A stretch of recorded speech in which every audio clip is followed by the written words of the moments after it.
Desde 1935, porque amamos lo que hacemos, siempre con el corazón. Ahora Miraflores TV Digital llega para todo el continente. Programas, reportajes y los mejores contenidos sobre el Perú y el resto del mundo. Miraflores TV Digital, porque la historia se escribe día a día.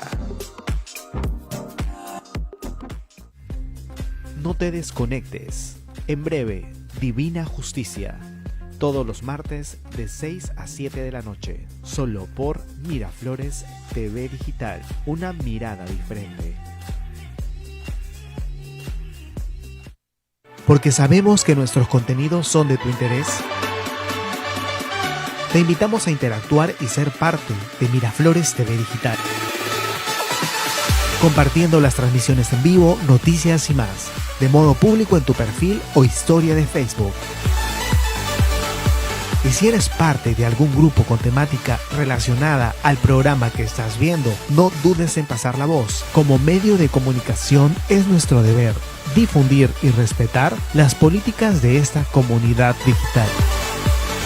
Agradecemos infinitamente que Miraflores TV Digital forme parte de tu día a día. Y es por ello que siempre estaremos dando lo mejor de nosotros. Pero ten en cuenta que existen límites al compartir en todas las redes sociales.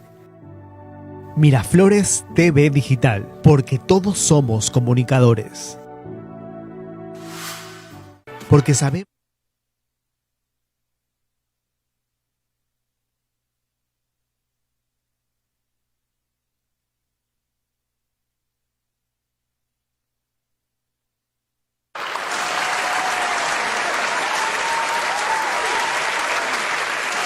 Buenas tardes, estimados amigos. Otro martes más con ustedes. El programa Divina Justicia de la autora Rocío Cano Guerinoni, quien lamentablemente el día de hoy no nos va a poder acompañar, pues se encuentra con la antipática en pleno. Así que hay que esperar que se mejore. Le deseamos los mejores augurios, doctora Rocío, pero aquí estamos siguiendo el programa. Amigos, nos pueden ustedes seguir en Facebook Miraflores TV Digital, Twitter @Miraflores TV 82 y a través del WhatsApp 967-231-109. Esta tarde tenemos el gran honor y el grato placer de que nos acompañe el doctor Michel Celi Vegas. Él es abogado internacional con adscripción en Suiza, Francia, España y Perú.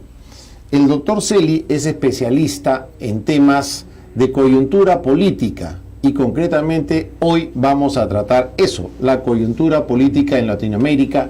¿Qué tiene que ver lo que pasa en Venezuela con lo que pasa en Argentina, con lo que pasa en Bolivia, con lo que ha sucedido en Chile, con lo que viene sucediendo en Perú y que todavía nos falta un segundo capítulo según lo que hemos venido conversando con el doctor Celi antes de iniciar el programa? Buenas tardes, doctor Celi. Buenas tardes, gracias por la invitación. Como siempre, cada vez que vengo al Perú, trato de pasar y disfrutar de la gran sintonía de este programa. Muchas gracias, doctor Celi. Bueno, ¿qué nos puede usted decir que ha estado viviendo estas gratas experiencias, por no decir aventuras, que tenemos en Latinoamérica con lo que nos pasó recientemente a nosotros en Perú con el tema del Congreso versus lo sucedido en Chile, lo que está por venir ahorita en Bolivia con la elección de Evo Morales después de simpáticamente haber interrumpido por 24 horas el conteo de votos y después, oh milagro, aparece ganador? ¿Qué opina usted? Efectivamente, pasamos por una etapa coyuntural bastante incierta. Probablemente los problemas que en el Perú se vivían en este momento se reflejan en otros países. Es una parte de una cadena que significa la reestructuración de la sociedad moderna, en la cual hay mucha tecnología que ha modificado los patrones, pero lo que sí es el común denominador y que seguirá siendo es que en todo el continente latinoamericano existirá siempre el liberalismo económico y la democracia. Son dos sistemas probablemente antagónicos, como decimos. El liberalismo económico es la concentración del poder de los grupos minoritarios. mientras que la democracia es la posibilidad de elegir ese poder y que es una facultad que tiene el pueblo mayoritario. O sea, dentro de este contexto, liberalismo económico y democracia están reestructurándose. Bien o mal, vemos los efectos que se derivan, en primer lugar, en toda América Latina, la destrucción de partidos tradicionales. Pasó en México con el PRI, pasó en Venezuela con Alianza Revolucionaria, con el partido de derecha, pasó también en Ecuador con la emergencia de Correa, pasó también con Bolivia. Bolivia es un caso muy particular en la medida de que la sucesión de los últimos 15 años que el monopolio existe en el gobierno de Evo Morales quizás es un candidato de consenso que concilia un poco las fuerzas bipolares que existían en un país donde había mucha instabilidad. Llegamos a Chile, donde realmente después de los años de Pinochet todo prácticamente quedó estructurado para poder relanzar el modelo que probablemente era ejemplo en América Latina, el liberalismo, que dejó la dictadura de Pinochet. Y si vemos en Argentina también había ese tipo de estructura que poco a poco fue creándose en desequilibrios y que hoy día vemos que Argentina, Brasil, México, los grandes países tienen ese tipo de resquebrajamiento de la estructura económica y política y que efectivamente va a repercutir en países pequeños o medianos, como es el caso de los países andinos. Lo que vemos es violencia, que ahora los cambios vienen realmente con marcada violencia. Y eso, si bien es cierto, no como quien dice, no se gesta de manera gratuita, se gesta por diversos motivos políticos internos en cada país, pero que a su vez son asusados por terceros intereses y obviamente esa violencia es financiada, no viene gratis, no ebulliciona de mutuo propio, por decirlo. O sea, se ayuda a evolucionar y se financia ese movimiento violento. ¿Por qué? ¿Qué estaría pasando? ¿Quién está interesado en que toda esta región se vuelva realmente, marcadamente, digamos, en el socialismo del siglo XXI, por no ponerle nombre y apellido? Hay varias razones que explican este tipo de transformaciones. En primer lugar, que asistimos en una sociedad moderna latinoamericana que pasó de la época en primer lugar de los gobiernos militares, con las reformas socialistas en toda América Latina, Videla en Argentina, Pinochet en Chile, Velasco Alvarado en el Perú, la serie de militares en otros países como el Brasil, Paraguay, y luego pasamos una etapa de liberalismo un poco primitivo, exagerado, y que condujo los años 80 la crisis de la deuda, y aparecieron los programas de reajuste del Fondo Monetario Internacional y el Banco Mundial. Llegamos a los años 90 y ese, si se quiere, periodo de hiperinflación fueron controlados. Vemos, por ejemplo, el caso específico de Perú, en la época de Fujimori. Vemos en los países del Ecuador la dolarización. Vemos en Chile, que continuaba siendo una economía estable. Los otros países prácticamente no tenían problemas económicos hiperinflacionarios en los últimos, si se quiere, 20 años.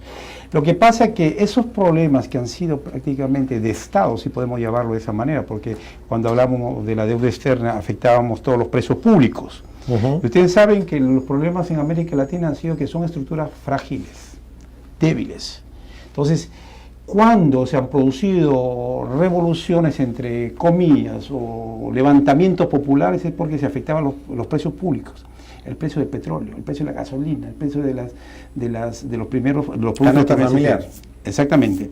Entonces, eso era lo que generaba, si se quiere, el común denominador para hacer face a esas medidas instauradas por el Fondo Monetario y el Banco Mundial. Eso ya cambió. Hoy día, por ejemplo, vemos que en el Perú o con otros países, de repente la situación política era controlada. Yo digo controlada porque en América Latina, quiere o no reconocer, hay un control hoy día de manera directa o indirecta por el gobernante de turno, de manera democrática o antidemocrática, pero controla.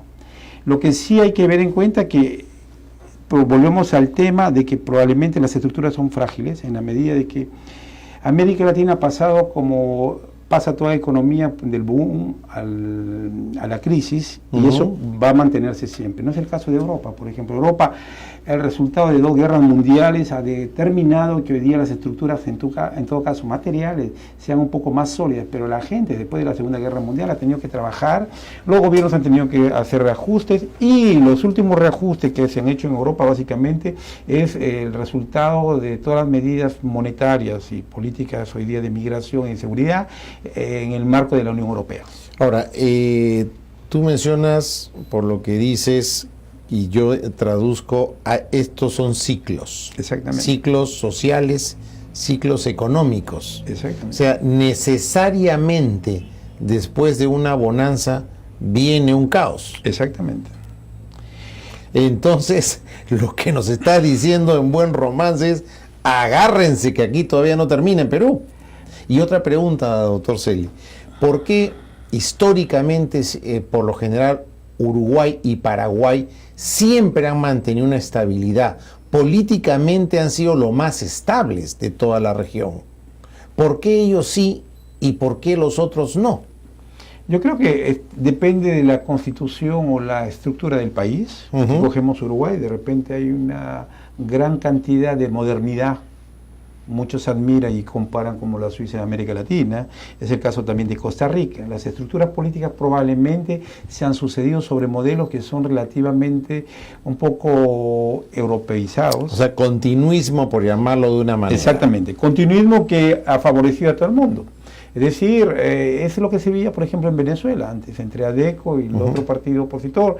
Mientras había el petróleo de por medio, todo el mundo estaba feliz, contento.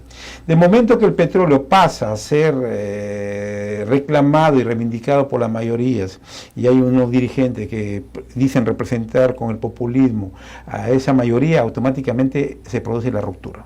Y esa es la ruptura que se produce en todos los países. O sea, a la base es la riqueza de la cual dispone el país. Afortunadamente o desafortunadamente para el Perú, los grupos hegemónicos de exportación que controlan las materias primas no entran en confrontación por el momento con las comunidades donde se produce, donde la zona en la cual se encuentra la influencia.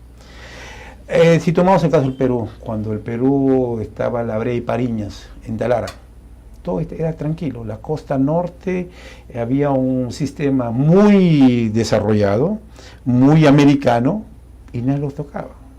Cuando Velasco Alvarado entra a tocar esos intereses americanos, es el caos total. Es lo mismo que aparecía, por ejemplo, el caso del Perú en Hacienda. El hacendado, el terrateniente tenía su control social, político, y todos los trabajadores rendían pleitesía, estaban seguros, trabajaban y recibían probablemente una compensación por ese trabajo. ¿El sistema funcionaba, se puede decir?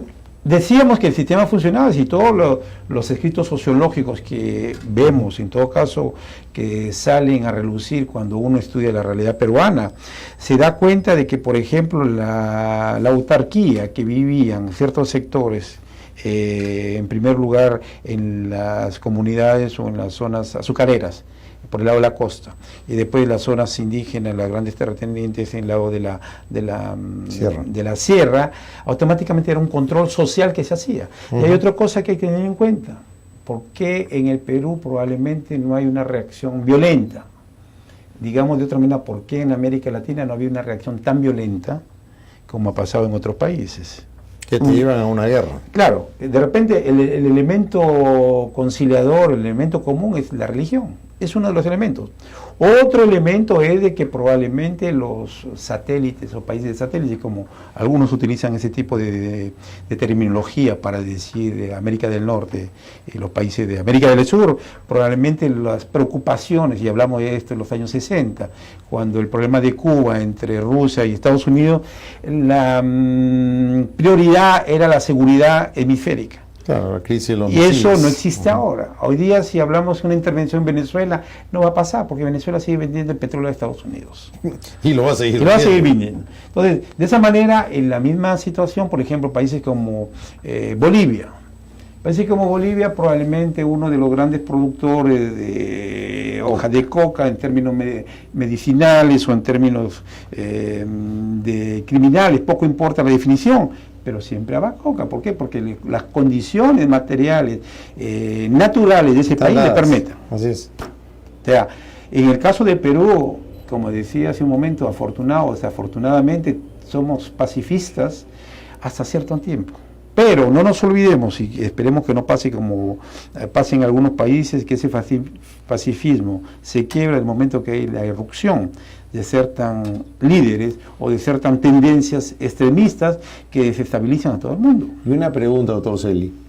Recuerde que tenemos en un par de semanas, me parece que es, y que es muy probable que le vayan a quitar la licencia de construcción a Southern.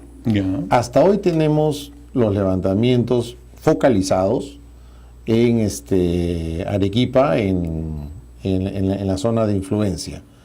Y por otro lado tenemos el tema de las Bambas, que también está militarizada la zona hasta el día de hoy, por los constantes bloqueos, donde sí ahí hay una efervescencia social grande. Pregunta, ¿esto en su concepto podría ser una mecha para encender el sur?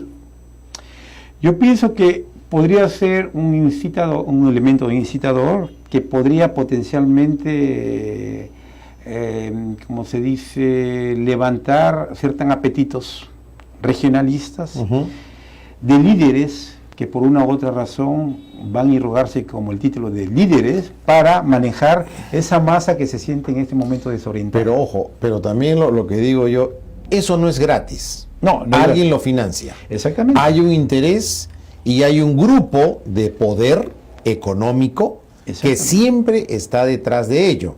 O sea, esto no es de que es una acción reivindicatoria de un grupo social que se siente desplazado o se siente olvidado. Aquí alguien ha puesto plata. Exactamente. Y ha puesto plata para sacar más dinero. Nadie pone plata para no ganar. ¿Qué opina usted de esto? ¿Qué cree usted que en su sapiencia podríamos estar por ver aquí en Perú? Mire, yo creo que ese es uno de los puntos que probablemente preocupa a la zona que estamos hablando, donde están los centros de producción, probablemente. Lo que hay que entender de que mientras el producto local de ese sector o de esa empresa no tenga una mayor incidencia en el mercado nacional, probablemente la incidencia será local. O sea, no estamos aquí, por ejemplo, cuando hay un desabastecimiento de leche, de arroz, y que sabemos por práctica que todos los ministros de Agricultura preferían importar, porque era más fácil importar el arroz o la leche que venía con los programas del PL 480 de Estados Unidos, que traerlo de la Amazonía o que traerlo de las zonas productoras arroceras. O sea, mientras la insatisfacción regional no se propague hacia otras zonas, puede todavía intervenir el gobierno o las autoridades a mantener el control. Ahora, ¿qué intereses hay de todo eso? Evidentemente hay intereses de orden estratégico, intereses de orden sectoriales y sobre todo intereses que antes no lo veíamos, que son intereses de un capital que anda flotando por ahí y que ahora se interesa en una actividad que pueda ser productiva o que puedan controlar. ¿Y qué tan cierto, doctor Siles, esto de que todo el mundo tiene al diablo Soros? Que Soros es el que está, digamos, reinventando la política mundial, no local, y que está reinventando las sociedades a nivel mundial, generando todas estas corrientes anti-hogar, digamos, religión, anti-identidad de género y esas cosas. Yo pienso que antes de atribuir un tipo de comportamiento a Soros o otro, yo creo que hay que situarnos en la realidad en la cual vivimos. Cada día que pasa somos menos humanos. Y somos menos humanos porque tenemos la influencia de la tecnología. Este mundo virtual que es muy bonito y que nos hace cambiar, nos hace intercambiar y tener ideas y saber lo que pasa al otro lado, es el elemento que todo el mundo tiene y que transforma esta sociedad. Ya no respetamos una familia, ya no tenemos un núcleo religioso, ahora escogemos lo que es más fácil escoger porque tenemos acceso a esta información. Eso por un lado. Por otro lado, lo que hay que tener en cuenta es de que probablemente, y eso se va a reflejar en el sistema político en las próximas elecciones en el Perú, el grupo o los capitales que apoyan a los grupos que se presentan en elecciones y que dominan o tienen cierto privilegio por el monopolio de la tecnología, sea por la cuestión de en las campañas políticas, sea en la cuestión de cómo concientizar a las personas que voten por internet. El holograma, por ejemplo, hoy día en Europa es muy común tener un candidato que está en una ciudad y que está en otra al mismo tiempo de manera virtual. Eso probablemente lo vamos a ver como una tentativa en nuestro país. Pero lo que hay que ver que son tentativas, somos un laboratorio de experimentación para esos grupos que intentan insertarse en toda la economía latinoamericana. O sea, somos los conejillos de India. Exactamente, que empezará por Perú, por Bolivia, por Ecuador, que ya está también en ese tipo de problema. En algún momento habrá esa suerte de cadena que se intenta crear, no para quitarle la propiedad física al productor que tiene ahora, sino para dominar con una propiedad virtual que permita realmente desarrollar otra fase del capitalismo. Entonces, lo que estábamos comentando afianza lo que había precisado. O sea, estamos en una degradación social. Exactamente. O sea, no hay manera de revertir ello, según, o sea, lo que usted explica y en castellano preocupa, porque la sociedad se está deshumanizando, la sociedad se está degradando y los intelectuales van desapareciendo para dar paso a simplemente, disculpando la expresión, borreguitos que van a seguir los deseos y designios de terceros que, como le comentaba, les van a dar una mentira y la van a repetir tantas veces que esa mentira se va a hacer verdad. Evidentemente eso lo vemos, por ejemplo, en este momento todo es virtual a nivel de periódicos, a nivel de revista. Las pocas instituciones, los pocos interesados en pagar una suscripción de publicaciones serias, prácticamente son las instituciones o los profesionales que quieren avanzar en su profesión. Hablemos de esa masa que hoy día, por ejemplo, cogemos el caso del Perú. En este momento, cualquier tipo de dificultad que aparece, todo el mundo tiene su opinión. Toda la persona que lee un diario de derecha, de izquierda, digamos, si podemos catalogarlo de esta manera, porque hoy día ya no existe prácticamente ese tipo de orientación ideológica. Todo el mundo está mezclado, todo el mundo trata de vender como puede. Entonces, ¿qué es lo que pasa? El que lee el periódico, el titular, se forma ya una idea, que hay que condenar a esa persona porque ha tenido ese comportamiento. Entonces, somos las personas que leen, que tienen acceso a ese tipo de información, piensan como jueces, se creen abogados, reacciones como médico. ¿Por qué? Porque detrás de todo eso hay esa influencia de la prensa. Y esa prensa, mientras sea incontrolable, porque hay que decirle, hoy día nadie controla la prensa, a no ser, y esa es una cosa que por experiencia lo sé, a no ser que sean pues informaciones un poco de orden, de carácter penal, y ahí sí tenemos un control de los grandes países, cuestión de pedofilia, donde hay un seguimiento del adres IP, eso para eso existe. Y son empresas privadas en Estados Unidos y en Europa que lo hacen. Pero cuando hay información política, que tenga que ser como la mayoría interpreta, el caramelito del pueblo, para distraerlo de las preocupaciones principales, eso va a existir. Mientras sea una información que hoy día es novedad, mañana ya no lo es. Entonces, el accidente de Javier Prado, hace una semana todo el mundo habla, hoy día ya hay un resultado, la autora... Hay que buscar otra noticia. Hay que buscar otra noticia, de repente mañana será un atentado que ocurre en Miraflores. No, ya tenemos una nueva con lo que le ha pasado a la señora esta León. Por ejemplo, a la congresista, el allanamiento de la casa del playa de y la detención de su asesora saliendo por el aeropuerto de Lima. Entonces, todos esos elementos, ¿a qué nos conlleva?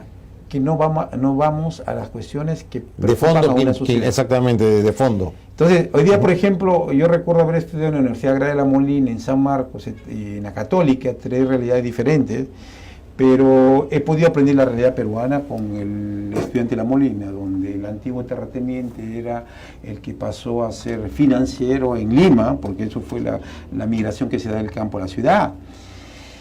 Son problemas sociales que probablemente ahorita ya no se abarcan. Doctor Celi, ¿verdad? Se me está pasando. Hay una cosa que, con todo respeto, no sé si han cometido la brutalidad más grande sin darse cuenta o lo han hecho adrede nuestro querido ejecutivo. ¿Cómo es posible que porque no se licencian 2 universidades estatales públicas en el interior del país le dan el pase? Es decir, todo el trabajo que hizo SUNEDU de fiscalización y quitar las licencias a universidades que no completaron su licenciamiento se fueron al tacho, porque todas en este momento deben estar haciendo cola para presentar su acción de amparo, es decir, su medida cautelar para entrar en funcionamiento nuevamente. Yo no sé, con todo respeto, si son brutos o lo han hecho adrede. Yo pienso que hay una explicación. Y voy a tomar el paralelismo, por ejemplo. Está demostrado en todos los países, y eso lo dice en toda la literatura, que cuando la informalidad queremos transformarlo en formalidad, todo se pierde. ¿Ok?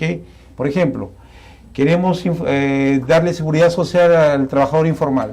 Del momento que interviene el Estado para controlar ese trabajador informal, se perdió todo, porque de una manera la reacción que tiene ese informal va a ser la duda, la dificultad, la desconfianza.